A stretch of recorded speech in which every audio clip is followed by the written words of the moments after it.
Menjelang bulan suci Ramadan 1446 Hijriah, sejumlah kebutuhan bahan pokok di Kota Langsa, Provinsi Aceh mengalami kenaikan harga. Salah satu bahan pokok yang mengalami kenaikan yakni minyak goreng. Jika sebelumnya harga minyak goreng per liter berada di angka Rp17.000, kini harga tersebut naik menjadi Rp18.000. Sementara itu, harga bahan pokok lainnya seperti ayam juga ikut naik. Ayam yang sebelumnya dijual seharga Rp26.000 per kilogram, kini naik menjadi Rp30.000 per kilogram. Pedagang di pasar tradisional Langsa menjelaskan, selain ayam, harga cabai juga mengalami lonjakan. Cabai kecil dan cabai merah yang sebelumnya dijual seharga Rp40.000 per kilogram, kini naik menjadi Rp48.000 per kilogram. Cabai hijau yang biasanya dijual seharga Rp24.000 per kilogram, kini menjadi Rp30.000 per kilogram. Harga tomat juga ikut mengalami kenaikan dari Rp10.000 menjadi Rp14.000 per kilogram.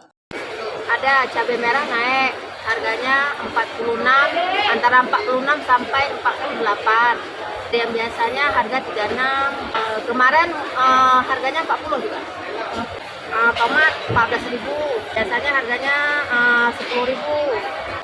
Kalau kemungkinan dalam seminggu puasa lah mungkin bertahan ya.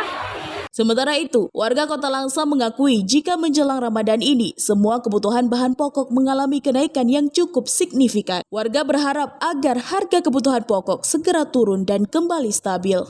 Semua naik, Dek. Banyak kayak bawang, cabai kecil, cabai merah, cabai hijau. Semua naik, Dek. Gula 17,5 ini udah 18, 19.